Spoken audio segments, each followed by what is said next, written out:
السلام علیکم ورحمۃ اللہ وبرکاتہ۔ یہ تعلیم الاسلام کا پہلا حصہ ہے۔ ہم نے اس کے اندر ایک سبق پڑھ لیا تھا، یہاں تک پڑھا تھا ہم نے، یہاں تک ہم نے پڑھ لیا تھا۔ آج ہم یہاں سے آگے تک پڑھیں گے، یعنی سبق نمبر 2 پڑھیں گے۔ چلیے سبق کو شروع کرتے ہیں۔ تو جو لوگ ہمارے چینل پہ نئے ہیں، پہلی مرتبہ آئے ہیں، تو ان سے میری ریکویسٹ ہے، گزارش ہے کہ ہمارے چینل کو سبسکرائب کریں، لائک کریں، شیئر کریں۔ ہم پڑھیں گے بھی اور سمجھیں گے بھی۔ بسم اللہ الرحمن الرحیم۔ سوال: تمہیں کس نے پیدا کیا؟ جواب: ہمیں اور ہمارے ماں باپ اور آسمانوں اور زمینوں اور تمام مخلوق کو خدا تعالیٰ نے پیدا کیا ہے۔ سوال: اللہ تعالیٰ نے دنیا کو کس چیز سے پیدا کیا؟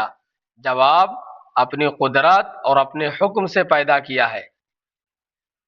سوال: جو لوگ خدا تعالیٰ کو نہیں مانتے انہیں کیا کہتے ہیں؟ جواب: انہیں کافر کہتے ہیں۔ سوال: جو لوگ خدا تعالیٰ کے سوا اور چیزوں کی پوجا کرتے ہیں، یعنی اللہ تعالیٰ کے علاوہ کسی اور چیز کی عبادت کرتے ہیں، اور چیز کی پوجا کرتے ہیں، یا 2-3 خدا مانتے ہیں، انہیں کیا کہتے ہیں؟ جواب: ایسے لوگوں کو کافر اور مشرک کہتے ہیں۔ سوال: مشرک بخشے جائیں گے یا نہیں؟ جواب: مشرکوں کی بخشش نہیں ہوگی، وہ ہمیشہ تکلیف اور عذاب میں رہیں گے۔ سوال: حضرت محمد صلی اللہ علیہ وسلم کون تھے؟ بہت سے لوگ اس کا جواب نہیں جانتے ہیں، تو آپ اس کو زبانی یاد کیجئے۔ جواب: حضرت محمد صلی اللہ علیہ وسلم خدا تعالیٰ کے بندے اور اس کے رسول اور پیغمبر تھے، ہم ان کی امت میں ہیں۔ سوال: ہمارے پیغمبر حضرت محمد مصطفیٰ صلی اللہ علیہ وسلم کہاں پیدا ہوئے تھے؟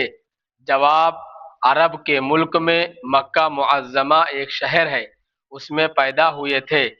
سوال: آپ کے والد اور دادا کا کیا نام تھا؟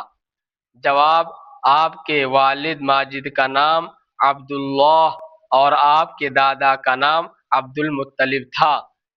سوال: ہمارے پیغمبر صلی اللہ علیہ وسلم اور پیغمبروں سے مرتبے میں بڑے ہیں یا چھوٹے؟ جواب: ہمارے پیغمبر مرتبے میں سب پیغمبروں سے بڑے اور خدا تعالیٰ کی ساری مخلوق سے زیادہ بزرگ ہے۔ سوال: حضرت محمد مصطفیٰ صلی اللہ علیہ وسلم تمام عمر کہاں رہے؟ جواب: 53 سال کی عمر تک اپنے شہر مکہ معظمہ میں رہے، اس کے بعد خدا تعالیٰ کے حکم سے مدینہ منورہ میں چلے گئے اور 10 سال وہاں رہے، پھر 63 سال کی عمر میں وفات پائی۔ آج ہم یہیں تک پڑھتے ہیں۔ السلام علیکم ورحمۃ اللہ وبرکاتہ۔